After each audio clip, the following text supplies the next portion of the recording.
वाद नय षट द्रव्य गुण पर्याय और प्रमाण का जड़ कर्म चेतन बंध का अरु कर्म के अवसान का कह कर स्वरूप यथार्थ जग का जो किया उपकार है उसके लिए जिन वाणी माँ को वंदना शत बार है।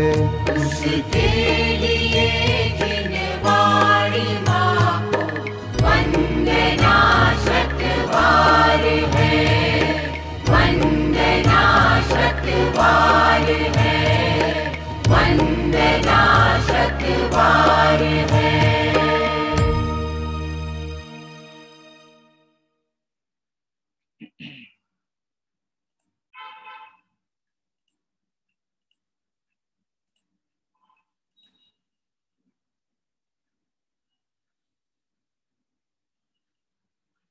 सभी साधर्मी बंधुओं को जय जननी। नीलेश जी, आवाज आ रही है मेरी? नीलेश जी, आवाज आती है?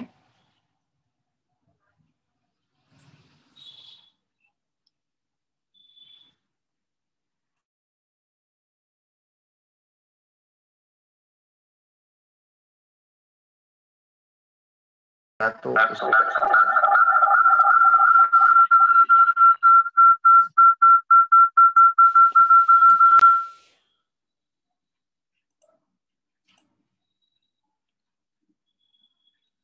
आइए मंगलाचरण पूर्वक स्वाध्याय प्रारंभ करते हैं।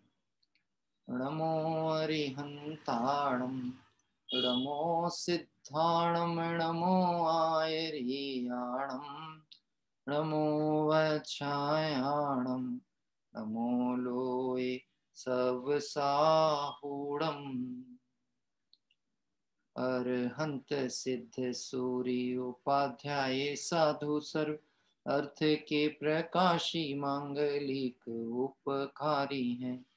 तिनको स्वरूप जान रागते भई जो भक्ति काय को नमाए स्तुति को चारी हैं।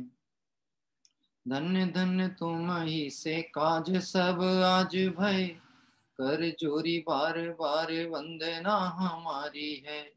मंगल कल्याण सुख ऐसो हम चाहत हैं। ओ मेरी ऐसी दशा जैसी तुम धारी है। मंगल कल्याण सुख ऐसो हम चाहत हैं। ओ मेरी ऐसी दशा जैसी तुम धारी है। ब्रह्मचर्य निर्देशिका इस विषय के महत्वपूर्ण बिंदुओं की चर्चा करते हुए गृहस्थ धर्म के अनुसार भी हम एक देश ब्रह्मचर्य की आराधना करते हुए पूर्ण रूप से इस मार्ग पर कैसे आगे बढ़ें और इस पर्याय को सार्थक करें, इसकी प्रेरणा स्वरूप ये सारी चर्चा चल रही है। आइए कुछ महत्वपूर्ण बिंदु शेष रहे हैं जिनकी चर्चा अपन आगे की ओर क्रम से बढ़ेंगे और इसमें जहाँ पर आवश्यक स्थल होगा उस पे आगम पद्धति से विचार करने का प्रयास करेंगे।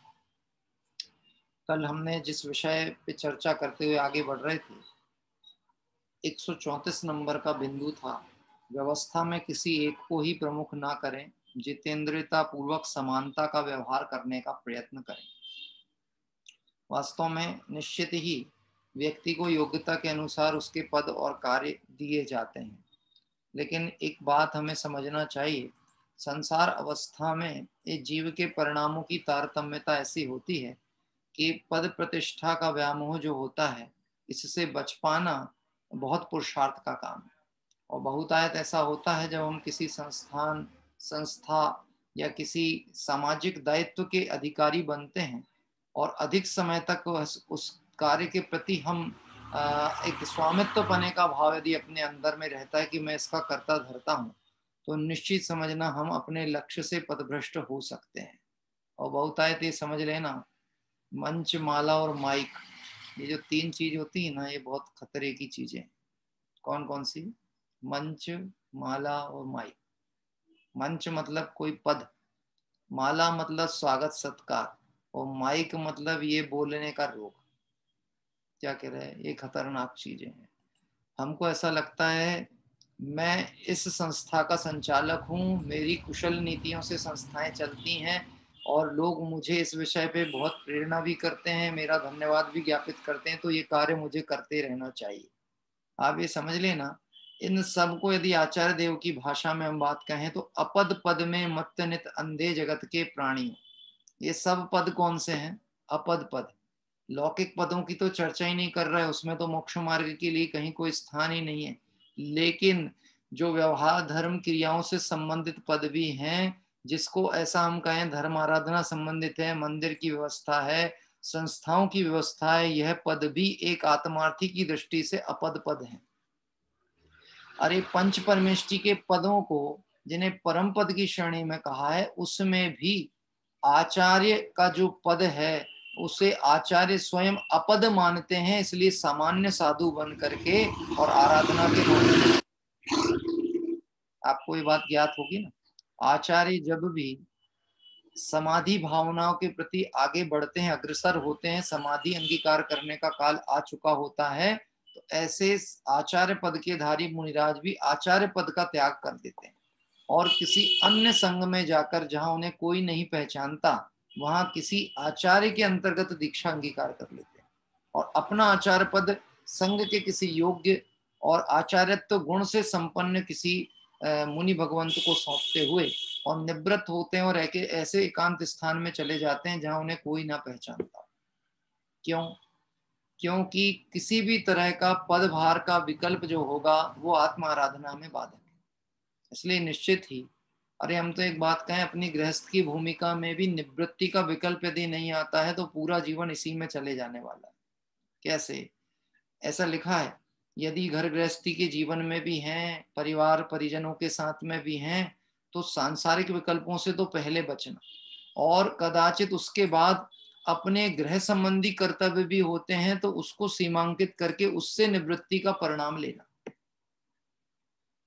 जैसे आज अगर आपके पुत्र पुत्री की जिम्मेदारी आपके ऊपर है उनका विवाह आदि करने की, कि बच्चों को हम योग्य संस्कार दे दें और विवाह कर दें और इनको इनकी आजीविका और गृहस्थी संबंधी और धार्मिक कर्तव्यों का ज्ञान करा दें, इतना विकल्प है तो इस विकल्प को इतना ही सीमांकित करना कि वो अपने बच्चों तक रहे। फिर इसका विस्तार ऐसा नहीं कर लेना कि हम कोई बहुत बड़े सामाजिक कार्यकर्ता बन के सबका समाज उत्थान करने में उसी कार्य में लग जाए। क्या कह रहे हैं? देखो, ये जो राग है ना, इसका अंश भी खतरनाक है, लेकिन कमजोरी वश यदि रह जाए तो थोड़ा रहे तो चलेगा, और वो थोड़ा रहेगा तो हटने का अवसर है, और बहुत विकल्पों में फंसे रहेगा तो कभी आत्म स्वभाव का परिचय करने का समय नहीं मिलने वाला। इसलिए यहाँ प्रेरित किया गया, व्यवस्था में किसी एक को ही प्रमुख ना करें, जितेंद्रियता पूर्वक। जितेंद्रियता पूर्वक मतलब ये पुरुषार्थ का काम, परम पद में जाना, स्वपद को पाना और अपद को छोड़ना, ये पुरुषार्थ का काम है। क्योंकि जगत जनों को संसार में मोह के उदय में अपद ही स्वपद भाषित होता है। क्या कह रहे हैं? अपद ही स्वपद भाषित होता है। जैसे मैं आपसे एक बात कहूं, कोई मुझे कहे कि मैं पंडित हूं, पहली बात तो वह संज्ञा मुझ पे लागू नहीं होती, क्योंकि पंडित संज्ञा मुनिराजों की है। किसकी है? मुनिराज के लिए प्रयोग होते पंडित शब्द। टोडरमल जी साहब ने मोक्षमार्ग प्रकाशक में एक उद्धरण दिया, पंडीय पंडीय पंडी ऐसा शब्द प्रयोग किया। तो पंडीय शब्द का अर्थ क्या है कि हे पंडित। अब पंडित कौन? जो पापों को दंडित करने की योग्यता वाला हो, सो पंडित। जो अभी स्थूल रूप से ही पापों में फंसा हुआ हो या पाप छोड़ने का भाव तो रखता हो लेकिन पाप छोड़ने की योग्यता अनुसार उसके परिणाम नहीं हो सकते हो, वो पंडित संज्ञा का धारी नहीं। क्या कह रहे हैं? तो यदि कोई कहे पंडित, तो ये जो विकल्प है ये किसी गुण विशेष की अपेक्षा से लोगों ने दिया है, इसे तुम अपना पद नहीं मानना। क्या मानना? अपद। अपद मानोगे तो छोड़ने का भाव होगा, और इसे अपना पद मानोगे तो पकड़े रहे बिना काम नहीं बने। सदैव यही भावना चलनी चाहिए, मैं इसी पद पे आगे बढ़ूं, इसी पद पे बढ़ूं कि इसे अपद जानकर इससे हटूं। तो ये जितेंद्रियों का काम है। जितेंद्रिय मतलब जिनको इंद्रिय विषयों की आसक्ति घट रही है वह इसको अपद देखेंगे, और जो मोक्ष पद है, परमेष्टि पद है, उसे स्वपद देखेंगे। हाँ, इसलिए ये पॉइंट दिया, जितेंद्रियता पूर्वक सामान्य व्यवहार करने का प्रयत्न करें। मालूम है ऐसे प्रश्न भी उत्पन्न किए जाते हैं सामाजिक संगठनों में, हम किसी को पद दें तो लेकिन कोई योग्य तो दिखे। क्या कह रहे हैं? पद दे तो योग्य तो दिखे। मैं कहता हूं आपको पद अपद भाषित नहीं हो रहा, पहली अयोग्यता तो आप में यही है। दूसरे की तो बात बाद में करेंगे, आपको अपद भाषित हो रहा कि नहीं हो रहा। मैं कह रहा हूं पिताजी ये बात सोच के, हमारे यहाँ पप्पा जी इस विषय पे बोलते हैं कि अपने बेटे को व्यापार कब सिखाना, जब अपन मरने की कगार पे आ जाएंगे तब, कि पहले से सिखाना। दुकान में बैठालना है ना, तो कब से सिखाना। मैंने ऐसा देखा है, ये जो सिंधी समाज होता है ना, इनके यहाँ के बच्चे ज्यादा पढ़े लिखे नहीं होते, लेकिन व्यापार में बड़े कुशल होते हैं। क्यों होते हैं? क्योंकि ये उनको, ये 9-10 साल के बच्चे होते हैं ना, जब इनसे दुकान में टिफिन और चाय वगैरह बुलवाई जाती ना, तभी से इनको बैठालने लगते हैं। बैठो, यहीं बैठो। उनका फोकस इस पे नहीं, ये पढ़े लिखे, परंतु ये व्यापारी बन जाए, कुशल व्यापारी, इसके लिए फोकस होता है। तो उनके बच्चे बड़े कुशल व्यापारी बनते हैं। अब वो जैसा भी कुशलता हो उसकी व्याख्या आगम पद्धति से नहीं करना, ये लौकिक दृष्टांत है। क्या कह रहे हैं यहाँ, कहा समानता का व्यवहार करने का प्रयत्न करें। यदि सद्गुणी हो, आगम पद्धति से विचार करता हो, कदाचित उसके आर्थिक रूप से हीनता भी हो, पुण्य उदय ना भी हो कि उसके धन वैभव हो, ना धन वैभव ना भी हो, तब भी यदि सद्गुण वाला हो तो उसे निश्चित ही उस कार्य का पदभार देके निवृत्त हो जाना चाहिए। जिसको ये बात शंका होती है ना, उसको ऐसी कर्ता बुद्धि पड़ी हुई है कि हम नहीं रहेंगे तो क्या होगा। गजब की बात है, ऐसा विचार करने वाले अनंत जीव संसार में रगड़ रहे हैं, संसार अभी भी चल ही रहा है। क्या कह रहे हैं, चले गए वो, चल रहा है कि नहीं चल रहा संसार। हाँ, अरे जिस कुल में तीर्थंकर होते हैं, कोई निर्वाण को पधार गया तो वो कुल चलता है कि नहीं चलता। अभी देखो अपन जो तीर्थ क्षेत्रों की वंदना को जा रहे हैं ना, तो उसमें आता है इक्ष्वाकु वंश के राजा। अब उनको तो हो गए लाखों वर्ष पूर्व मुक्ति प्राप्त हुए, और अभी भी वंश चल रहा कि नहीं चल रहा।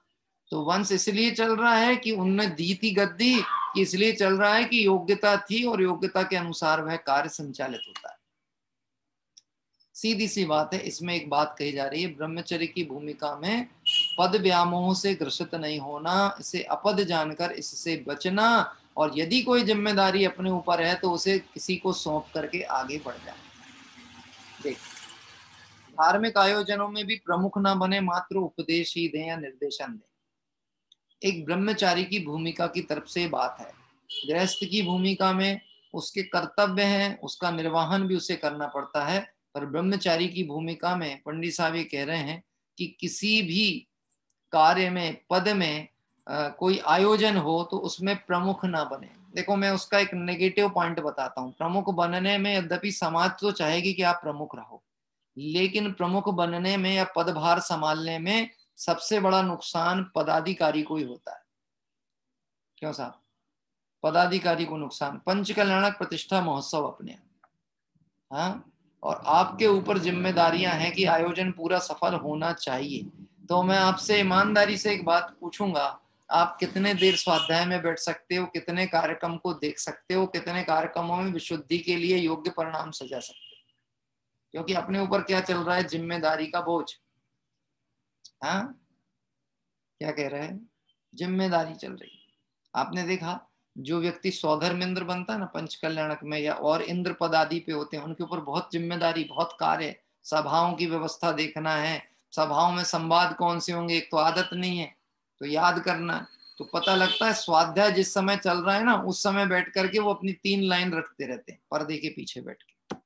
देखा होगा कुछ लोग तो पर्दे के पीछे भी जाते होंगे ना, सब पर्दे के सामने वाले तो नहीं होंगे। तो पर्दे के पीछे की स्थिति ऐसी होती है, वो 3 पंक्तियां जो बोलनी है संवाद की, उसके लिए वो पौन घंटा स्वाध्याय छोड़ करके उसमें लगे रहते। इसलिए आयोजनों में प्रमुख पदों पे नहीं जाना। पर यह बात उसके लिए चल रही है जो वैराग्य और विरक्ति के परिणाम से ब्रह्मचर्य की आराधना करना चाहता है। निश्चित ही उन्हें इस विषय में सावधानी वर्तन करना चाहिए। मात्र उपदेश दें, मतलब आवश्यक निर्देशन और मार्गदर्शन दे सकते हैं, परंतु जिम्मेदारी लेकर के उस जिम्मेदारी के बोझ में अपनी आराधना भंग हो, व्यवधान हो, ऐसा कार्य करना योग्य नहीं। आवाज पहुंचती है नीलेश जी? हाँ, नेटवर्क यहाँ पे बहुत कमजोर है, इसलिए मेरे को वीडियो चित्र तो गायब हो जाते हैं बीच में, तो पता नहीं लग रहा, पर मुझे लगता है आवाज पहुंचती। आइए अगला पॉइंट है 136 नंबर का पॉइंट। अपने से छोटे के साथ या अधीनस्थ नौकर आदि पशुओं आदि के साथ भी कठोर व्यवहार, जैसे मारना, पीटना, अंग छेदन आदि कठोर दंड, अति भारारोपण, अधिक काम लेना, अन्न पान निरोध आदि ना करें। देखिए अच्छी प्रेरणा दी है ब्रह्मचर्य की आराधना में। यद्यपि अहिंसाणु व्रत के अतिचार दोषों में ये चर्चाएं मुख्य रूप से आती हैं, जैसे कि किसी को पारिश्रमिक कम देना और काम अधिक कराना। क्या कह रहे हैं? पारिश्रमिक कम देना और काम अधिक कराना। पशु है तो उसके भार अधिक लाद लेना। इस विषय में बहुत सोचने की आवश्यकता है। एक बार की घटना मुझे याद आती है। राजगृही जहां पर पर्वत तक जाने के लिए, धर्मशाला से पर्वत तक जाने के लिए बहुतायत मैंने रिक्शे तो नहीं देखे, पर टांगे वाले लोग खड़े रहते हैं। देखा आपने? टांगे वाले लोग, टांगे मतलब घोड़ा गाड़ी वाले रहते हैं, और वह घोड़ा गाड़ी से यहां से वहां तक ले जाकर लोगों को छोड़ते हैं। आवाज पहुंच रही है पप्पा जी? आवाज आ रही है जी? हाँ। तो राजगृही में वो सवारी गाड़ी में देखता था। मैंने एक बार देखा एक घोड़े का पैर जो मुड़ा हुआ था, नीचे से खुर की तरफ से मुड़ा हुआ था पैर, और उस खुर के मुड़े हुए स्थिति में कुछ लोगों ने तो इसलिए घोड़ा गाड़ी को नहीं लिया कि वो घोड़े के ऊपर भार ना आ जाए, लेकिन वो घोड़ा वाला जब ये देखा कि सवारी नहीं मिल रही, तो उसने, यदि 20 रुपए सवारी वो लेके जाता है, तो उसने बोला 10 रुपए में चलो। क्या कह रहे हैं? मैं 10 रुपए में ले जाने तैयार हूं, और जितने लोगों को बैठना है बैठ जाओ। क्योंकि अब स्थिति क्या थी कि वैसे वो बैठालता 6 को, लेकिन अब तो ये होगा कि उसको तो 120 रुपए कमाना है ना, तो 12 को बैठालने तैयार। अब उसमें उस लोगों में कि 10 में ले जा रहा है, मैंने कितने ही जैनियों को देखा कि उसमें बैठ करके जा रहे हैं। अब वह घोड़ा चल नहीं पा रहा। क्या कह रहा है? लेकिन एक तो लोभवशात उसके मालिक ने ऐसा काम किया, और अज्ञान वशात हमने उस कार्य में सावधानी न रख करके भी बहुत गलत काम किया। हमने, मतलब ये देखी हुई घटना है, देख के मन में खेद भी होता है और ये विचार आता है, अरे अभी अहिंसाणुवत का स्थूल आचरण जीवन में नहीं है, जीव जीव रूप भाषित नहीं होता, जो सामान्य परिस्थिति के लोग हैं उनके प्रति करुणा का भाव नहीं आता, तो निश्चित ये समझ लेना अभी तो स्वरूप की खबर, जीव स्वरूप की खबर होने की बहुत देर है, बहुत दूरी है, अगर इतनी करुणा अपने जीवन में नहीं। इस विषय में आपको मैं एक संकेत करूंगा, आप समय निकाल करके वर्णी जी की जीवन पत्रावली, जीवन गाथा जो है, उसका एक बार अध्ययन अवश्य करें। उसमें वर्णी जी ने ऐसे बहुत सारे प्रसंगों को छुआ है, और साथ ही साथ उनके जीवन में जो उनकी माता जी चिरोंजाबाई थी, उनके बहुत आदर्श महिला के रूप में उदाहरण प्रस्तुत किए गए। कहना चाहिए एक मितव्ययिता का गुण भी उनसे देखने जैसा है, आदर्श महिला का गुण देखना है, करुणा देखना है, वात्सल्य देखना है, वह सब गुण चिरोंजाबाई मतलब कि वर्णी जी की जो माँ थी, उनकी वर्णी पत्रावली में, और जो उनका वर्णी जी का जो कहना चाहिए अभिनंदन ग्रंथ है, उसमें उसका उल्लेख है बहुत अच्छे से। निश्चित ही एक जैनी का, आत्मार्थी का जीवन कितना सावधानी परक होना चाहिए, ये हमको अवश्य समझना पड़ेगा। देखिए इसमें लिखा है, अपने से छोटों के साथ और अधीनस्थ नौकरों और पशुओं के साथ कैसा व्यवहार है, ये व्यवहार आपका स्वाध्याय, आपका चिंतन, आपका मुमुक्षुपना, आपका जैनपना बताएगा। नौकरों के साथ आपका कैसा व्यवहार है। क्या कह रहे हैं? कहीं पर भरी समाज के बीच में मीठा बोलना, भगवान आत्मा कहना, अरे साहब सब भूले हुए भगवान है ये कहना, और भूले हुए भगवान को भूला हुआ मानकर उसके प्रति करुणा का भाव लाना, ये दो भिन्न चीज है। क्या कह रहे हैं? दो भिन्न कार्य। बोलना सरल है, उसको ऐसा पालन करना और वैसा चिंतन करना और दृष्टि का विषय बनाना, ये कठिन काम। क्यों साहब? हम और आप सब कौन है? भगवान है ना। कौन से वाले? कि जब तक नहीं है स्वभाव, दृष्टि में नहीं आया, तब तक भूले भगवान है, आ गया तो अब भगवान है, पर अभी वो भगवान नहीं है जो सर्व कर्मों से विरहित हो गए हैं। अभी भी तो राग द्वेष पड़ा ही हुआ है ना। ज्ञान में ये आया है कि मैं आत्मा हूं, मैं बना बनाया भगवान हूं, ये तो ज्ञान में आया है, लेकिन अभी पर्याय में कमजोरी पड़ी है, मोह राग द्वेष के विकल्प जंजाल हैं। तो यहाँ प्रेरणा देते हैं, सब जीवों को ऐसा एक समान दृष्टि से देखो, और कम से कम संगी पंचेंद्री को तो उस दृष्टि से देख लो, जो नेत्र गोचर हैं, जो सजाती हैं, जो आपको प्रत्यक्ष में अपने सुख दुख की अभिव्यक्ति करते दिख रहे हैं, उनके प्रति तो थोड़ा सा प्रारंभिक अवस्था वहां से चालू हो। एक बात कहूं, यदि कोई कर्ज का व्यापार भी करता हो, कर्ज का मतलब धन आदि उधार में देता हो ब्याज के अर्थ में, तो जैनी होकर के अनैतिक ब्याज लेकर के धन उधार नहीं देना। अनैतिक ब्याज मतलब ऐसा ब्याज जिसको चुकाने में सामने वाले का समझ लो खून पसीना बहने लगे। हाँ, नहीं तो ऐसे परिणामों से कमाया गया धन कभी ना तो अपनी शांति का कारण आएगा, ना किसी धर्म आराधना में किसी पात्र जीव के काम आने वाला। क्योंकि जो व्यक्ति कर्ज लेने आता है ना, वो व्यक्ति तकलीफ में होता है तो आता है, और आप अधिक ब्याज के लोभ में जब उसको राशि दोगे तो वो मजबूरी का मारा है, उसके पास कोई रास्ता नहीं है, तो वो इस पद्धति से आपसे लेने के लिए मजबूर है। अब आप समझ लेना, उसकी तकलीफ और उसकी परेशानी को हमने अपनी आय का स्रोत बनाया, और उस लाभ को पाकर के हम आनंद का अनुभव करते हैं। ये हिंसा नंदी रौद्र ध्यान है। क्या कह रहे हैं? हिंसा नंदी रौद्र ध्यान। इसलिए इस विषय पे जो प्रेरणा दी जा रही है कि सभी के प्रति, अधीनस्थ नौकर आदि के प्रति, देखो ऐसा नहीं कह रहे हैं कि मर्यादा का उल्लंघन कर दें, एक थाली में बैठाल के खिलाने लगे, ऐसा भी कहीं नहीं कहा गया। जो पद अनुसार मर्यादा उसका पालन करें, उन्हें अनुशासन में भी रखें, उन्हें मार्गदर्शन भी करें, लेकिन उनके साथ में अत्याचार वाली परिणति नहीं अपनाएं। क्या कह रहे हैं?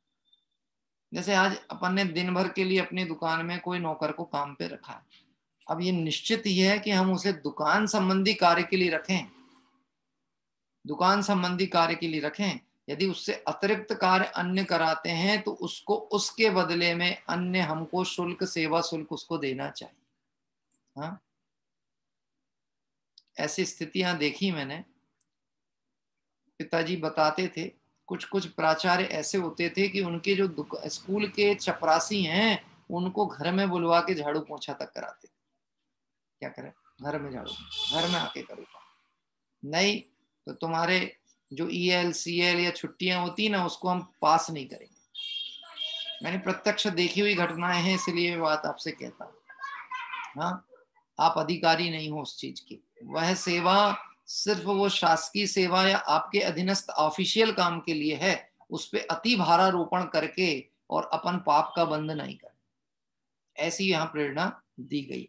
इसी विषय में और ध्यान देना, ब्रह्मचर्य की आराधना यदि कर रहे हैं तो इसके पहले एक पॉइंट आया था कि अपनी व्यवस्था के प्रति यथासंभव स्वाधीन रहें, समाज आश्रित विशेष ना रहें, नहीं तो ये भी अति भारारोपण पे आ जाएगा। कैसे अति भारारोपण पे?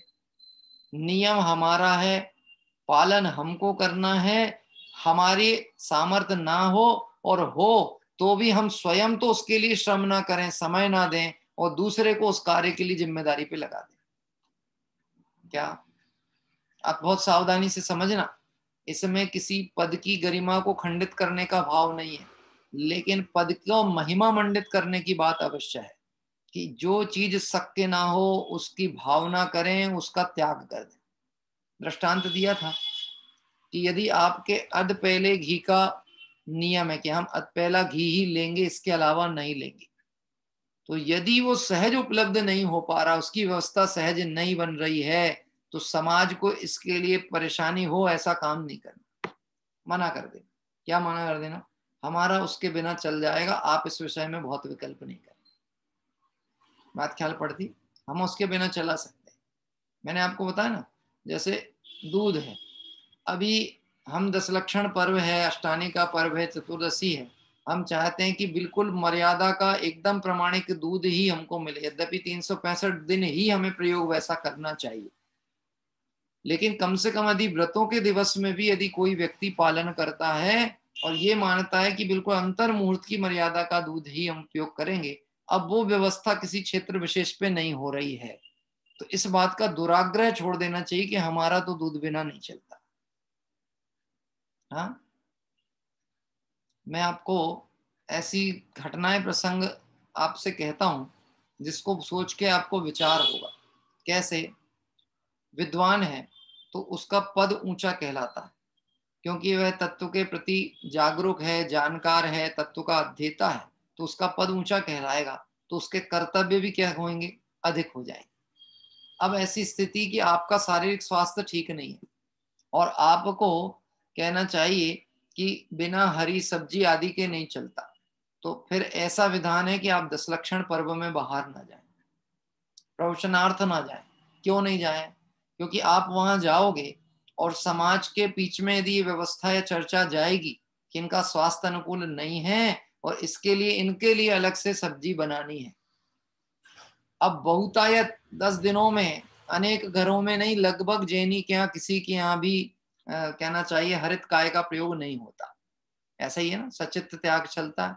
अब ऐसी वस्तुओं के त्याग के काल में सिर्फ एक व्यक्ति विशेष के लिए वो व्यवस्था कोई करे, तो मैं आपसे पूछता हूं उसके परिणाम कैसे होंगे। यद्यपि वो अभिव्यक्त नहीं करेगा, वो बहुमान की दृष्टि से कहेगा अरे नहीं नहीं आप चिंता नहीं करो, कोई बात नहीं, हमारे यहाँ तो बच्चे भी लेते हैं। अरे उसके घर में बच्चों के लिए वो बनाता हो अलग बात है, पर आपको नहीं लेना है और आपसे नहीं हो पाता, शारीरिक स्वास्थ्य अनुकूल नहीं है, तो जाने का विकल्प नहीं करना चाहिए, ये ज्यादा अच्छा उपाय। क्योंकि ये जो आराधना है आत्म लक्ष्य से हो तो ही सार्थक है। इसलिए चर्चा ही कहां से चालू हुई थी, ब्रह्मचर्य की।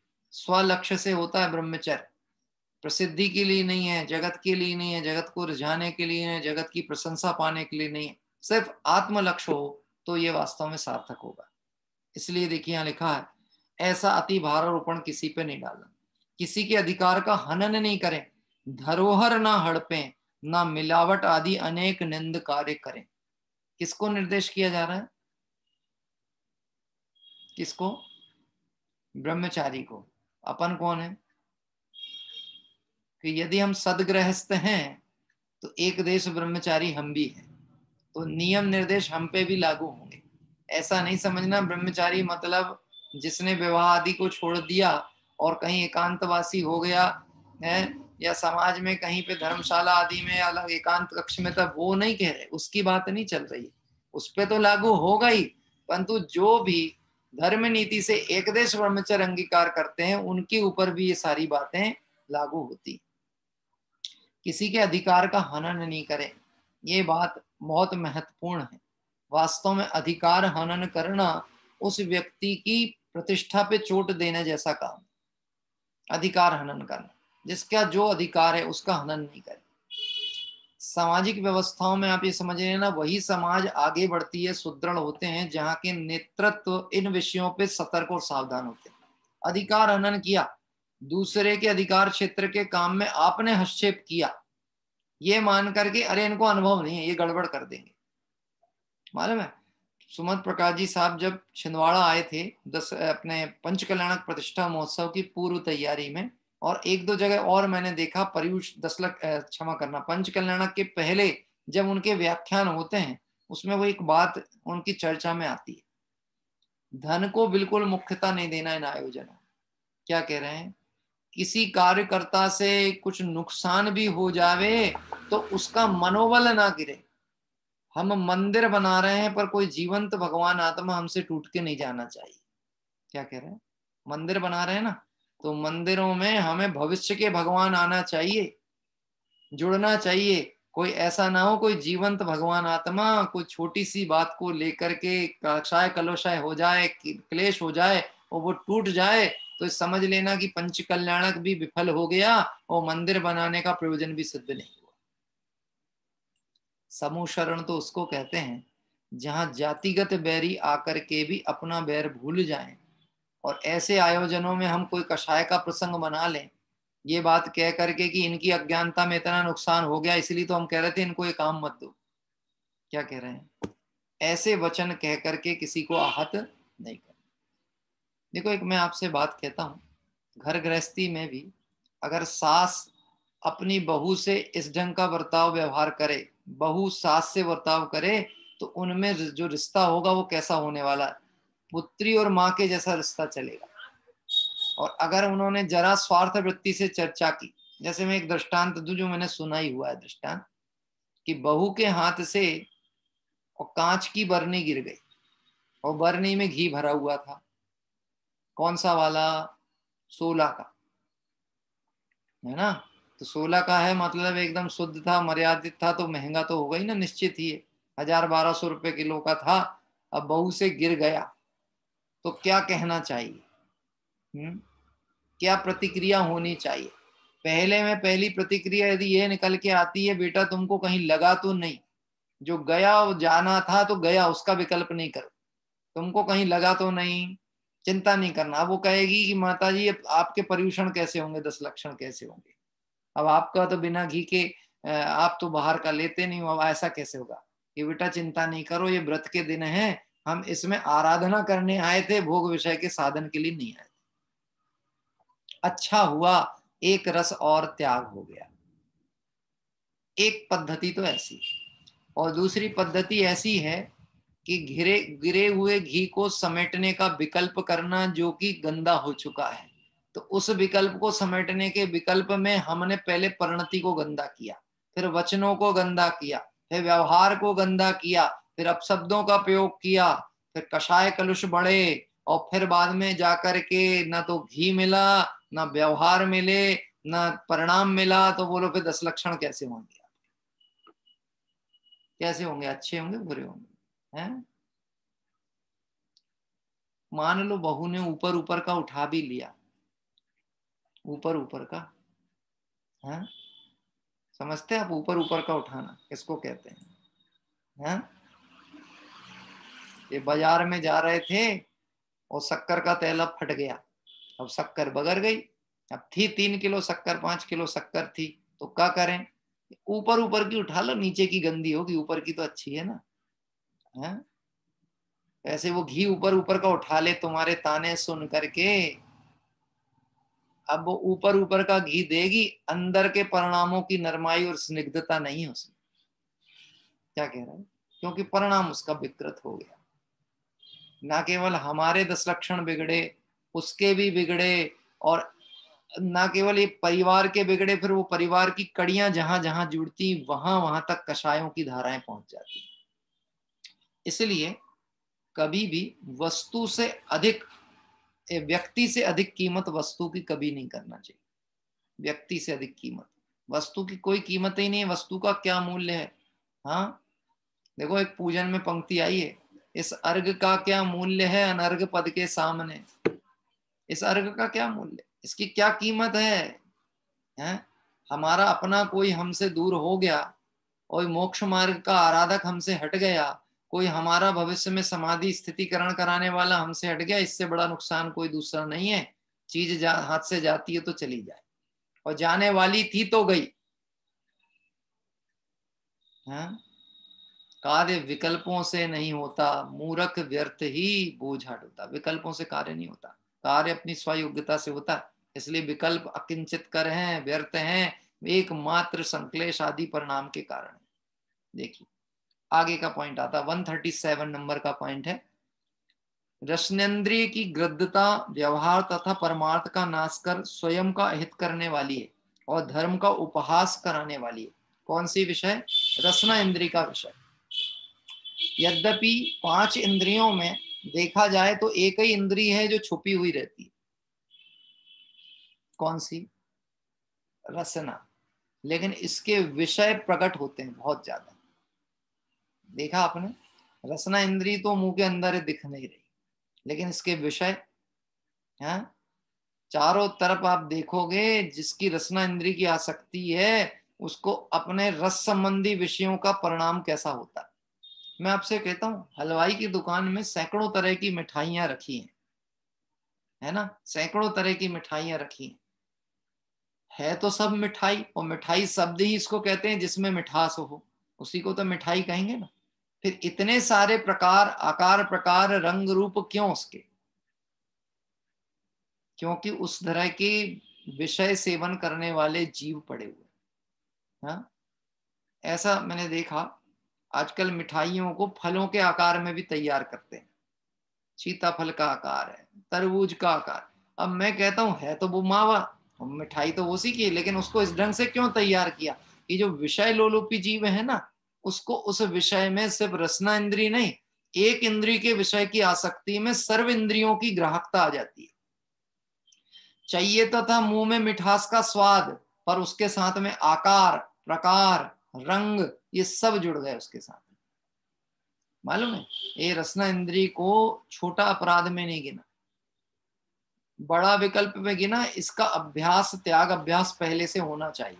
इसलिए लिखा है, रसना इंद्रिय की गृद्धता व्यवहार और परमार्थ का नाश कर स्वयं का हित करने वाली है तथा धर्म का उपहास कराने वाली।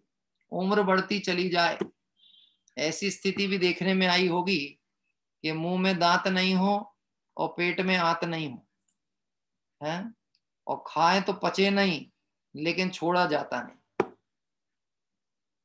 ऐसी स्थिति ना, है। अब मुंह में दांत नहीं है, अब कोई शादी विवाह प्रसंगों में पहुंच गए और वो शाम का समय हुआ तो वो बोले ब्यारू ले आओ। ये हमारे तरफ का शब्द है ब्यारू लाना। ब्यारू मतलब फरारी, ब्यारू मतलब फरारी, है। अब उन्हें लाके दे दी, अब वो बोलते सिंगाड़े के सेम है, वो दांत से चब नहीं रहे, तो क्या करो कि बोले इसको खलबत्ता में पीस के ले आओ। हाँ, मैंने ऐसे ऐसा देखा है से महिला संगीत वगैरह प्रसंगों में जब तक जाने के प्रसंग बने, 12 बज जाए, 11 बज जाए, 12 बज जाए, रात के 70-70 साल के लोग हैं तो दांत में ठनका लग रहा है फिर भी आइसक्रीम नहीं छूट रही उनसे, हैं। वो सोचो तो ब्रह्म स्वरूप की आराधना कब करेगा जीव। एक रसना इंद्री का विषय नहीं बनता, अपने भोजन आदि के विकल्प का सीमांकन नहीं हो पाता, भक्ष भक्ष का विवेक नहीं रहता, क्या खाना क्या नहीं खाना, कब खाना कब नहीं खाना, इसका विवेक नहीं है, ये मोक्ष मार्ग में जाएगा कैसे आगे। रत्नकर्ण शावकाचार्य के अंतर्गत चर्चा लिखी हुई है, मैं उसमें से कुछ पॉइंट लिखता हूँ, बात कहता हूँ। आहार की गृद्धता के संबंध में लिखा है, आहार की गृद्धता अत्यंत निंदनीय है। गृद्धता मतलब किसी विषय को सेवन करने की तीव्र लालसा, उसको कहते हैं गृद्धता। क्या कह रहे हैं, किसी पदार्थ को सेवन की तीव्र लालसा।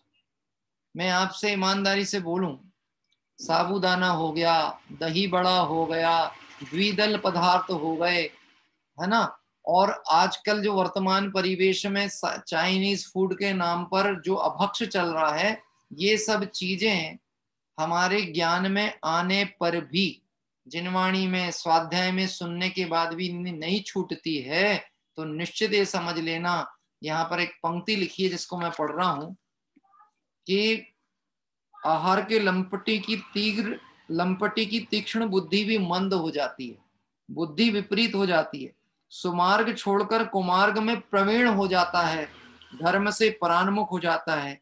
वही देखते भी हैं कि कितने ही पुरुषों ने अनेक शास्त्र पढ़े हैं, वचनों से अनेक जीवों को शुभ मार्ग का उपदेश भी स्वयं देते हैं, बहुत समय से सिद्धांत ग्रंथ सुनते आए हैं, तो भी उनके सत्यार्थ श्रद्धान ज्ञान आचरण नहीं होता, विपरीत मार्ग नहीं छूटता, तो ये सब अन्याय और अभक्ष करने का ही मात्र फल है। क्या कह रहे हैं, धर्म सुनते हैं पर धर्म उतरता नहीं अंदर, अन्याय और अभक्ष भक्षण का ही फल है, इसके अलावा कोई दूसरा नहीं। क्या कह रहे हैं, इसीलिए प्रथम में प्रथम कर्तव्य है, ये अपन सुमेल पूर्वक स्वाध्याय की चर्चा को लेकर के चल रहे हैं, ऐसा नहीं समझना निश्चय से शुद्ध आत्मा की चर्चा की है, आत्मा अनाहरक स्वभाव का है, तो इसका मतलब है जो खाए सो चले। अशुद्ध की तो बात यहाँ है ही नहीं, अरे आत्मा शुद्ध को भी ग्रहण नहीं करता, आत्मा शुद्ध का भी भोगता नहीं है, शुद्ध का ज्ञाता है, और जो शुद्ध का ज्ञाता है वो शुद्धता को पाता है, और जो शुद्धता को भोगना चाहता है वह परिणाम अशुद्ध परिणाम। क्या, हाँ, देखो ऐसा भी आसक्ति परिणाम नहीं होना। मैंने देखा, ऐसे घटना प्रसंग देखी है, यद्यपि ये सब दिख जाती है और ज्ञान में आती है तो उदाहरण स्वरूप में कहने में आ जाती है। हाँ, एक बार ऐसा हुआ, 2-4 लोग बैठ करके शोले का भोजन कर रहे थे हम लोग, तो शोले की पुड़ी थी, पुड़ी, अब वो संख्या तो सीमित ही थी। अब कोई एक व्यक्ति ऐसा आया जिसने, उसे पता नहीं था, तो गलती से उसने कह दिया कि 2 पूड़ी मिल जाएंगी क्या। क्या कह रहे हैं, 2 पूड़ी मिल जाएंगी क्या। अब वो, उसको जो और भोजन वगैरह होगा वो नहीं सुहारा होगा, जो भी कारण हो, आके उसने बोला। व्यावहारिकता क्या कहती है, हाँ, व्यावहारिकता यही कहेगी ना, हाँ कोई बात नहीं ले लो आप, यही कहेंगे। हाँ, और मैंने गलती से उठा करके वो 2 पूड़ी उसकी थाली में रख दी।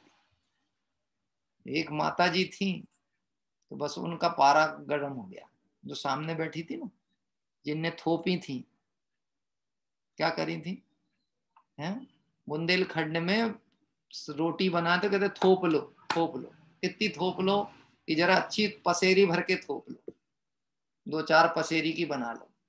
तो थोपी थी उनने, तो वो थोपी थी और मैंने गलती से उठा के वो 2 थाली में रख दी उसके सामने। अब उनने वहां भी थोपी, फिर बाद में मुझको भी थोपी। क्या थोपी हैं? तुमने उनको क्यों दिए? उनको तो बाहर का सब चलता है, हैं? अपना क्या होगा? मैंने कहा उसको बाहर का चलता है, गलती से तो बेचारा अंदर आया था, तुमने उसको फिर बाहर भगा दिया। क्या कह रहे हैं? अब एक बार अंदर आता, ये स्वाद जम जाता तो खुद ही कहता यार अंदर ही मजा जाता है, बाहर नहीं है। अपने को तो अंदर ही लाना था ना लोगों को, हम तो बाहर कर रहे हैं लोगों को। क्या कह रहे? हमें नहीं चलता बाहर का, लेकिन उसको तो हम दे सकते हैं ना, ताकि उसको तो पता लगे। है ये पद्धति हमने, जब मेरे ऊपर 1-2 कार्यक्रमों में मैंने जिम्मेदारी ली थी, तो मैंने क्या किया, उन युवाओं को 16 की भोजन की व्यवस्था दिया जिनको होटल का काम, जो होटल तक का खाते हैं, पर हैं उत्साहित थे, हमको काम बताओ काम बताओ। तो 16 की व्यवस्था तुमको देखनी है, कुछ माताएं बहनें भी रहेंगी साथ में, हैं, और तुमको व्यवस्था जुटवानी है, काम करना है तुम। क्या कह रहे हैं? और सुनो भैया, तुम काम कराओगे तो बिना भोजन किए नहीं जाना। हाँ, जो तुम बनवाओगे तुम्ही को चखना है, और तुम्ही को परसवाना है, और तुम्ही को सबको खिलाना है। अब क्या होने वाला है? हैं? ये जिसने कभी खाया ही नहीं होगा, शुद्ध घी एक बार मुंह पे लगे तो उसको, तो उसे पता तो लगे इसका भी स्वाद कैसा है, ये रुचिकर है कि नहीं, ये हितकर है कि नहीं। जब वह भाएगा सुहाएगा तो कभी उसका परिणाम भी बनेगा। वो देखो एक बात कह रहे हैं ना, अच्छा उपदेश सुन रहे हैं, जिनवाणी पढ़ रहे हैं, सब कुछ कर रहे हैं, लेकिन फिर भी परिणाम क्यों नहीं बदल रहे हैं? क्योंकि अभक्ष खा रहे हैं, अन्याय पूर्व जीवन बीत रहा। तो पहले भक्ष का सेवन करने का भाव आए तो पात्रता बने, पात्रता बने तो तत्व उसमें ठहरे। इसलिए कोई व्रत तप आदि करता है तो उसका क्रिटिसाइज नहीं करना, उसकी हंसी नहीं उड़ाना, उसका उपहास नहीं करना, इसमें क्या रखा है, ये सब बातें क्या दम रखती। हाँ, बने तो बिल्कुल अनुमोदना करना, और अपनी शक्यता हो तो उसका पालन भी करना चाहिए। और अधिक क्या कहें, एक उम्र के पड़ाव के साथ में इन विषयों से विरक्ति भी लेते चले जाना चाहिए, है ना। ये बात ऐसा नहीं करे अशुद्ध से हटके शुद्ध में हटना, ये बात चल ही रही है, निश्चय से भी कहें व्यवहार से भी चाहें, कि यहाँ पर भी ये नहीं कह रहे कि 16 का भोजन है उसमें अति आसक्ति नहीं दिखाना, उपहास का कारण बनता है, निंदा का कारण बनता है। दृष्टांत बातें याद आ जाती हैं। बुंदेलखंड में हमारे एक रिलेशन में थे, ऐसे भी लोग हैं गजब गजब के, कि घी के डिब्बा की पूड़ी कोई देख ना ले, कि खत्म ना हो जाए, कोई निकाल ना ले, तो वही डिब्बा पे बैठ गए।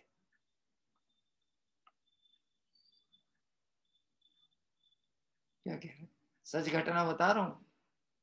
हाँ, बुंदेलखंड से बिलोंग करते हैं ना, यद्यपि वहां से जल्दी निकल के आ गए थे हम इधर पे, तो अभी बहुत असर नहीं है वहां का कुछ, लेकिन देखा तो है ऐसी आसक्ति उपहास का कारण बनती है। ये लिखा है पंडित जी ने, धर्म का उपहास कराने वाली क्रिया नहीं करें, बिल्कुल मर्यादा पूर्वक जीवन करें, लेकिन धर्म का उपहास कराने वाली क्रिया नहीं करें। अतः बाजारू खाद्य मिष्टान पेयादि ना लेवें, घर पर भी चाय आदि नशीले पदार्थ का सेवन ना करें, है ना। 5 प्रकार के अभक्षों में इसकी चर्चा की गई है। सामूहिक भोज में भोजन ना करें, और यथा संभव शुद्ध भोजन ही करें। कई पॉइंट इसमें डाले गए हैं जिनकी चर्चा अवश्य अपने को करना चाहिए। 5 प्रकार के अभक्ष होते हैं, त्रसघात, बहुघात, नशाकारक, अनुपसेव्य और अनिष्ट।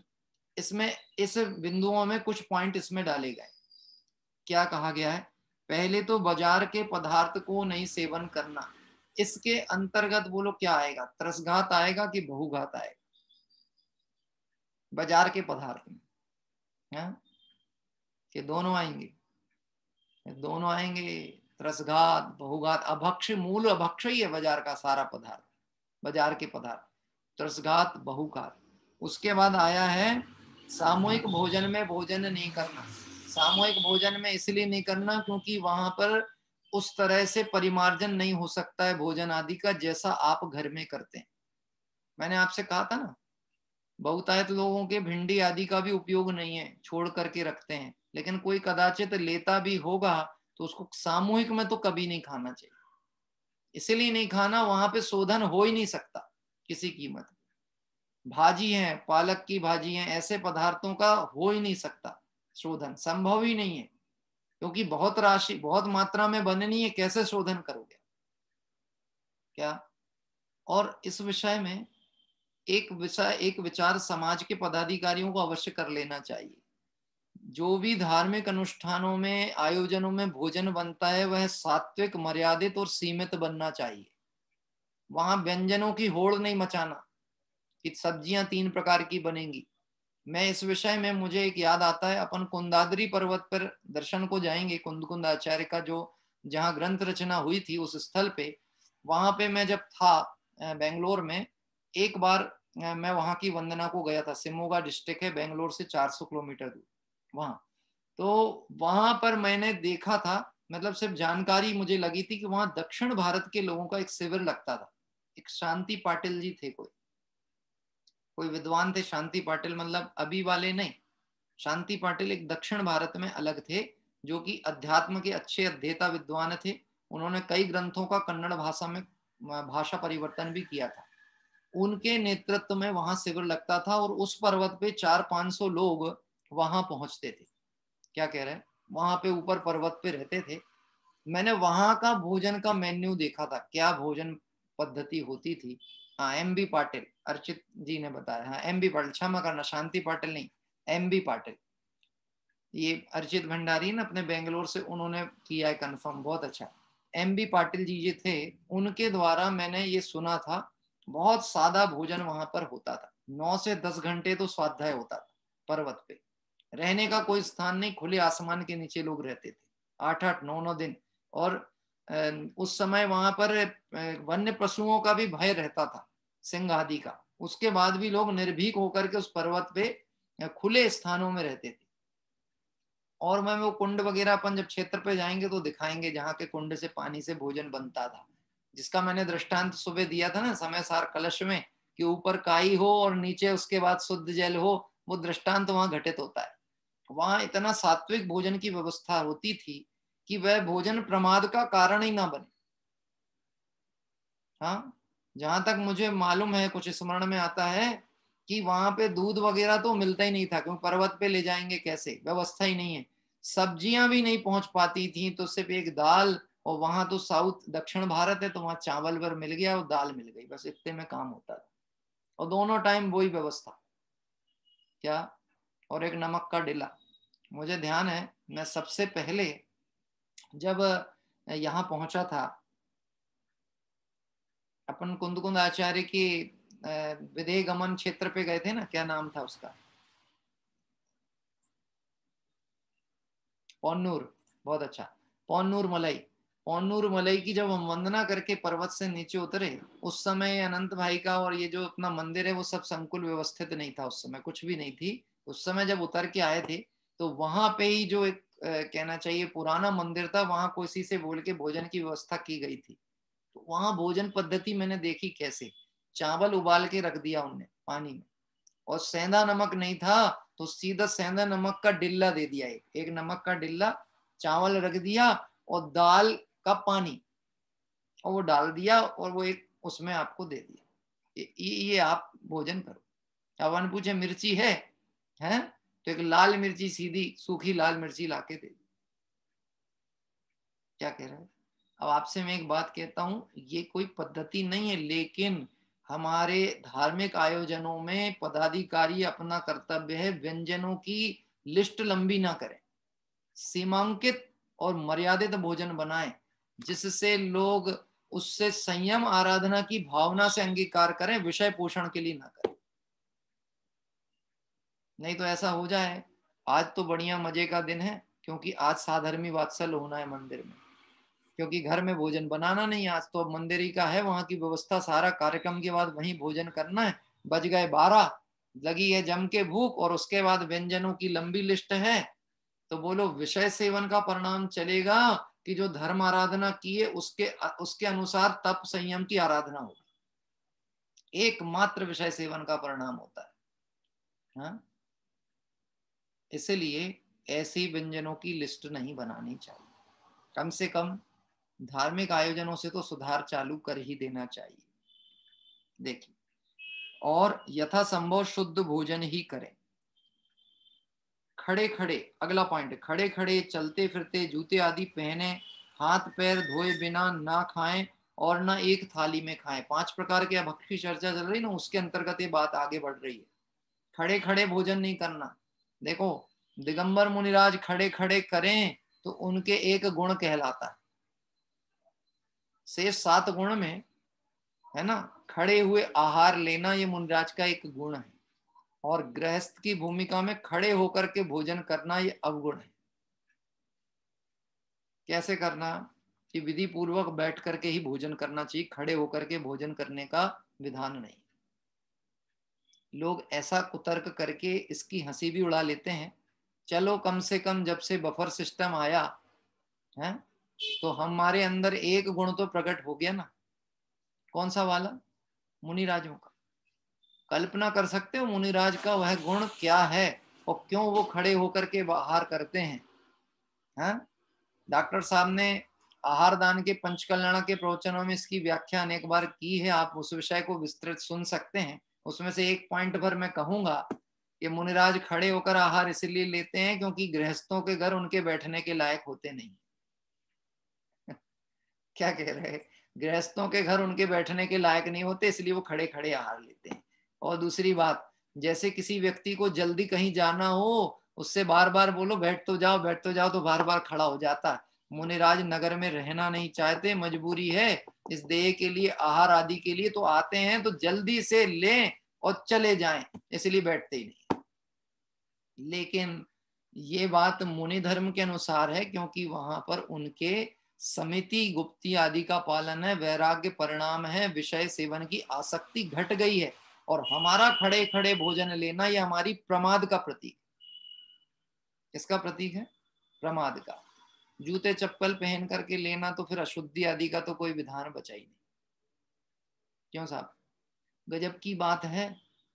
मैं इस विषय पे एक बात कहूं कि शादी विवाह लौकिक प्रसंगों में ये घटनाएं दिखें तो दिखें, लेकिन पंचकल्याणक प्रतिष्ठा महोत्सवों में या धार्मिक आयोजनों में भी यदि इस ढंग के नियम बनाए और कोई धर्माधिकारी लोग इस विषय का विरोध करते हैं तो निश्चित ही इस बात को समझ में आता है कि पंचम काल बहुत तीव्रता से आगे बढ़ रहा है।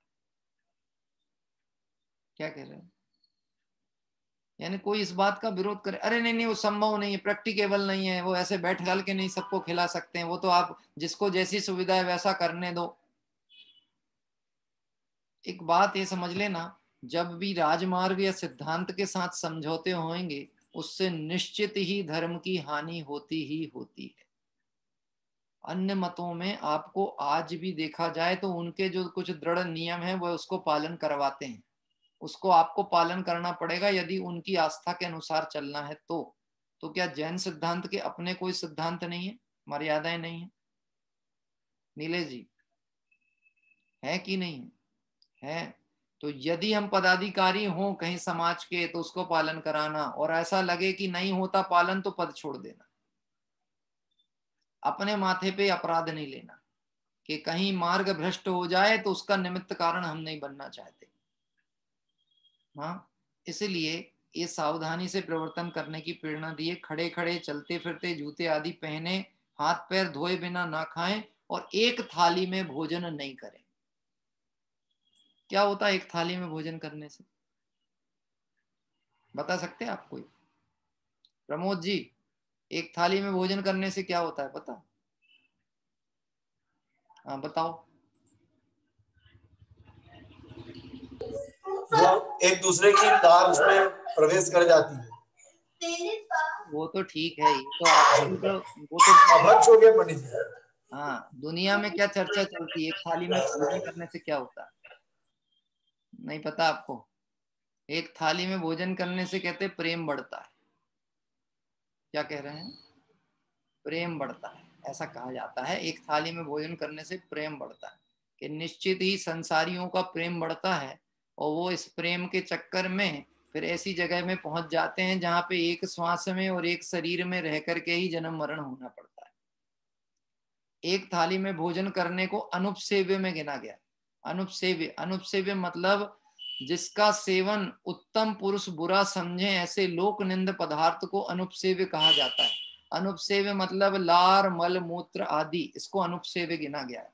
तो जो लार है यह भी एक अपवित्र पदार्थ है, और दो लोगों की लार जब आपस में मिलती है तो वहां पर त्रस जीवों तक की उत्पत्ति हो जाती है। किसकी? त्रस जीवों तक की उत्पत्ति हो जाती है। इसलिए अनुपसेव्य की श्रेणी में रखने के कारण एक थाली में भोजन करना नहीं, झूठी गिलास से पानी पीना नहीं, एक दूसरे के उपयोग किए गए भोजन के बर्तन जब तक शुद्धि पूर्वक ना धुले हो तो उसका प्रयोग करना नहीं। हाँ? और यदि प्रेम संसार का ही बढ़ाना और संसार में रगड़ना ही हो तो फिर संसार की बात सुनना, और अगर संसार से छूटना हो, मोक्ष मार्ग में आगे बढ़ना हो तो फिर ज्ञानियों की बात सुनना, वीतराग मार्ग की आराधना करना, और जो वृत्तप आदि की व्यवस्था जिनागम उक्त है उसका यथासंभव पालन करना चाहिए। इस तरह अभी यहाँ तक की चर्चा ली है। कल इस विषय को संभावित पूर्ण कर सकेंगे ऐसा मैं भावना रखता हूँ। मात्र इसके बाद में 9 पॉइंट और शेष हैं और कल शायद इसकी चर्चा अपन पूर्ण करेंगे। आइए अभी एक जिनेंद्र भक्ति के लिए आज जो हमारे आमंत्रित करता परिवार थे उस परिवार से ही मुझे एक नाम आया था। हाँ, किरण बुआ जी। हाँ, यदि आप हैं तो आपका कैमरा ऑन कर लें। तो मैं आपको देख नहीं पा रहा हूँ, शायद मुझे लगता है कि वो अकेले होंगे तो उनसे शायद चालू करते नहीं बन रहा हो, ऐसा भी हो सकता है।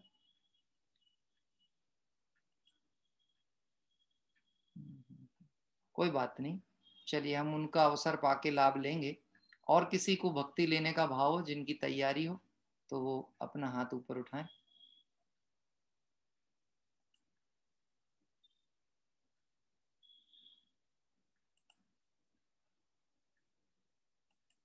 मैं थोड़ा सा चयन करने में ऐसा भी देखना चाहता हूँ कि कोई नए लोग भी प्रयास करें तो बहुत ही अच्छी बात होती है। बाकी सब पुराने लोग जो हमारे साथी हैं वह तो उत्साह के साथ रहते हैं, वह तो ऐसा है हमारे लिए पावर बैंक है।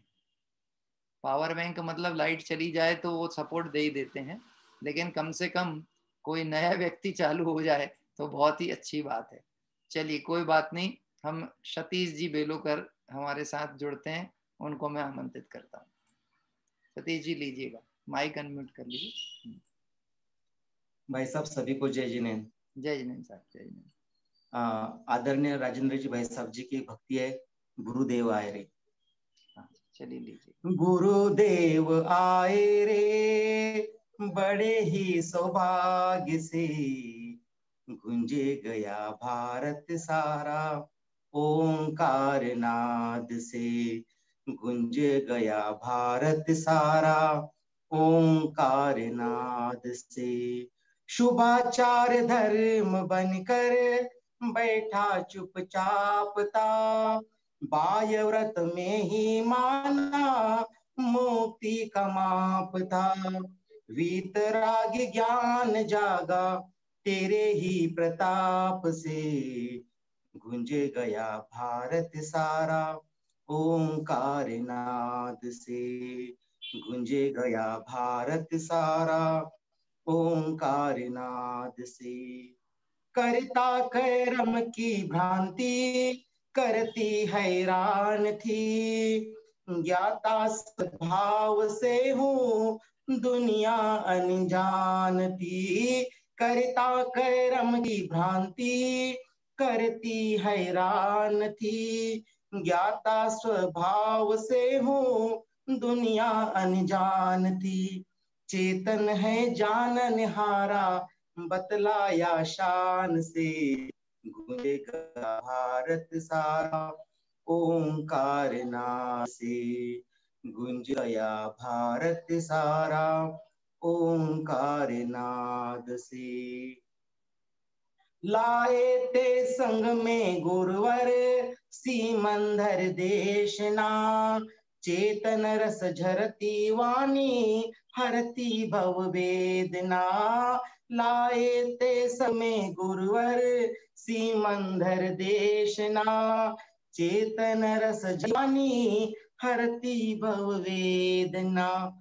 महाशक्तिशाली आत्म दर्शाते चाव से, गुंज गया भारत सारा ओंकार नाद से।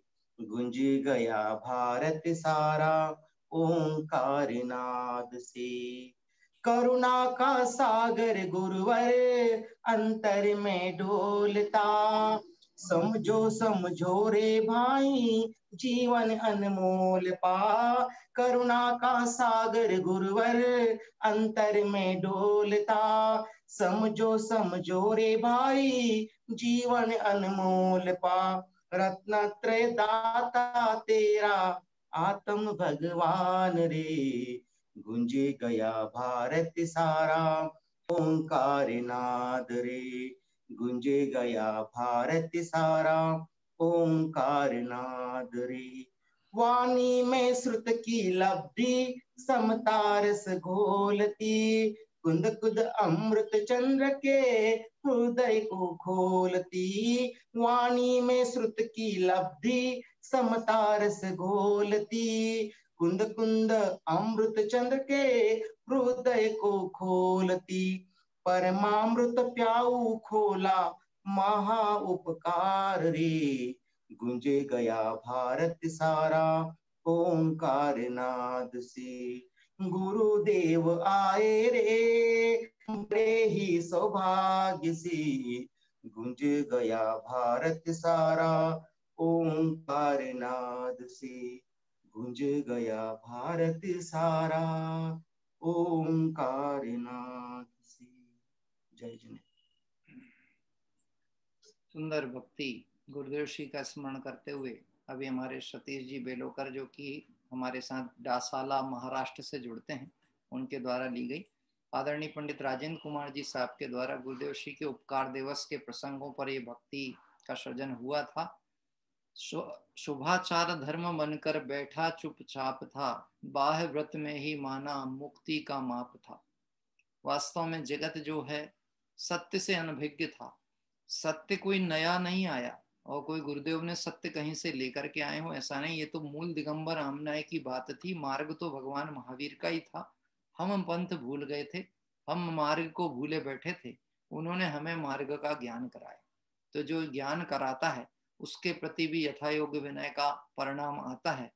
और इस दृष्टिकोण से जो सत्य पंथ का उन्होंने परिचय कराया, हमारा कर्तव्य है उनके प्रति बहुमान आता है सो अच्छा है। लेकिन मार्ग की आराधना और श्रद्धा हमारा दृढ़ता पूर्वक चले, ऐसी यदि हमारी भावना है तो वही वास्तव में उनके प्रति हमारा सही कहना चाहिए बहुमान कहलाएगा। आइए हम सभी भाव प्रतिक्रमण पाठ के लिए आगे बढ़ते हैं। क्योंकि नेटवर्क थोड़ा सा डिस्टर्ब हो रहा है, मुझे लगता है आवाज तो पहुंच रही होगी। रतन जी आवाज पहुंच रही है मेरी? जी, आइए हम भाव प्रतिक्रमण पाठ करेंगे। हे अरहंत प्रभु, मुझसे मन वचन काय द्वारा कृत कारित अनुमोदना द्वारा संरंभ समारंभ आरंभ द्वारा क्रोध मान माया लोभ द्वारा प्रमाद इत्यादि विभावों द्वारा इस भव में या पूर्व भव में सच्चे देव शास्त्र गुरु की अविनय हुई हो, व्रतों में अतिक्रम व्यतिक्रम अतिचार अनाचार दोष लगाया हो,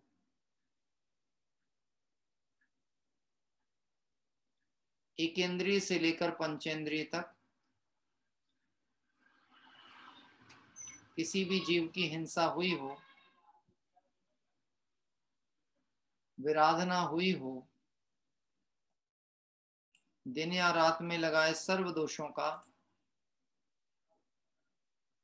पश्चाताप व्यक्त करता हूं, क्षमा मांगता हूं।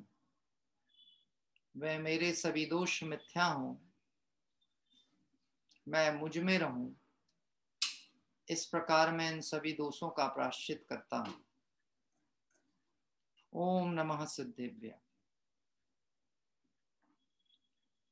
आइए हम सभी अपने मंगल तीर्थ वंदना का जो हमारा क्रम चल रहा है, उस मंगल तीर्थ वंदना के क्रम में कल हम और आप सभी जो आगे की तीर्थ वंदना के लिए कल चल रहे हैं, 157वीं तीर्थ वंदना कल हमारी होगी।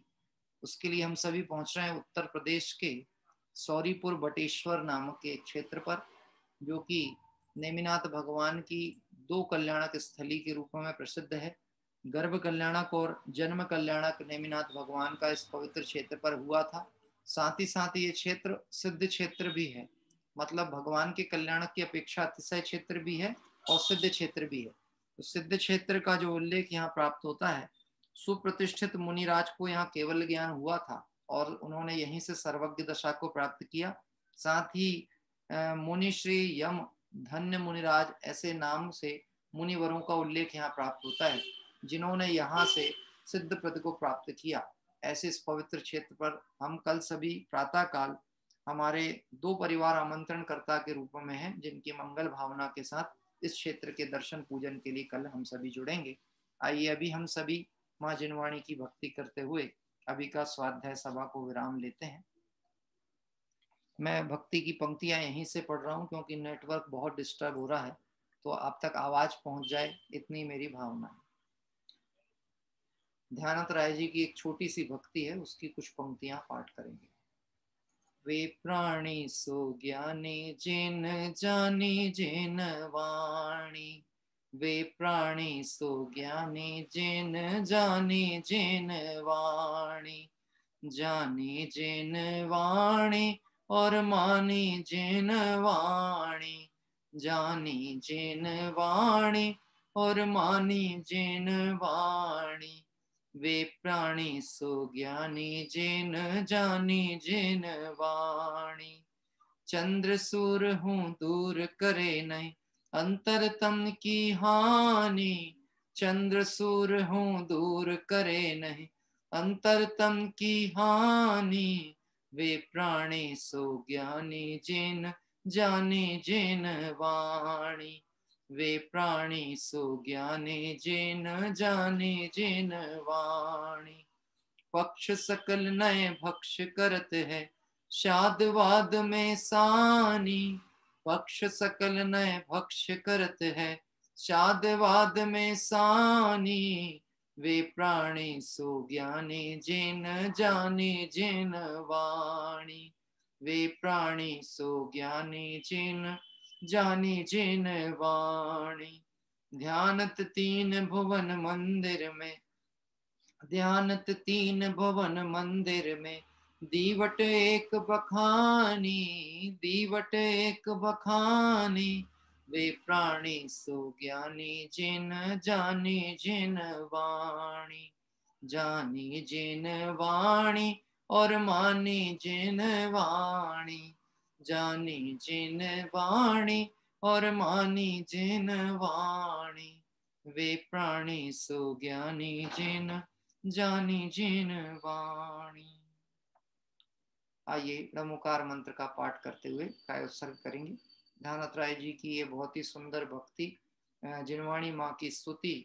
ध्यानत तीन भुवन मंदिर में दीवट एक बखानी। यहाँ पर ध्यानत राय जी ने ऐसा एक भाव रखा, इस तीन भुवन रूपी महल में एकमात्र प्रकाश का यदि कोई पुंज है तो वो माँ जिनवाणी है, नहीं तो चारों तरफ घोर अंधकार है संसार में। एक माँ जिनवाणी ऐसा है जो दीपक की तरह पथ प्रकाशन करती है।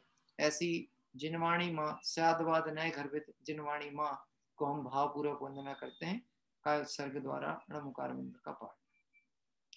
नमो अरिहंताणम नमो सिद्धाणम नमो आयरियाणम नमो उवच्छायाणम नमो लोये सब साहूणम, नमो अरिहंताणम नमो सिद्धाणम नमो आयरियाणम नमो उवच्छायाणम नमो लोये सब साहूणम, नमो अरिहंताणम रमो सिद्धाणम रमो आयरियाणम रमो उबच्छायाणम रमो लोए सब साहूणम। जय बोले द्वादशांगमय जिनवाणी माता की जय हो। देव शास्त्र गुरु भगवान की जय हो। अनंत अनंत सिद्ध परमेष्टि भगवंतों की जय हो। वीतरागी जैन शासन की जय। इस तरह से हमारी मंगल आराधना, ब्रह्म स्वरूप की आराधना और समय सार कलश के आधार पर आत्मा सर्व विकार भावों से रहित शुद्ध चैतन्य अनुभूति का विषय बने, इस पवित्र भावना से बात को विराम लेंगे।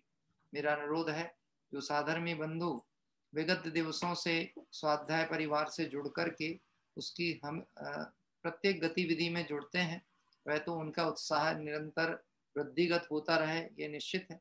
कोई किसी कारणवशात बीच में गैप भी होता है तो भी एक लक्ष्य अपना अवश्य रखें, मुझे पर्याय में आत्म कल्याण करना ही है।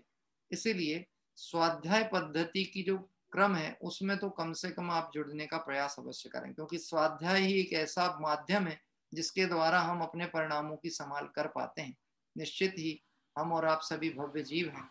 आचार्य देवों की करुणा को समझकर आत्मार्थ की भावना से इस तत्व का अवगाहन करेंगे। तोड़रमल जी साहब कहते हैं, तुम्हारा अवश्य कल्याण होगा। उनकी बात पर सम्यक श्रद्धान करते हुए हम सभी अपने पुरुषार्थ को दृढ़ करें।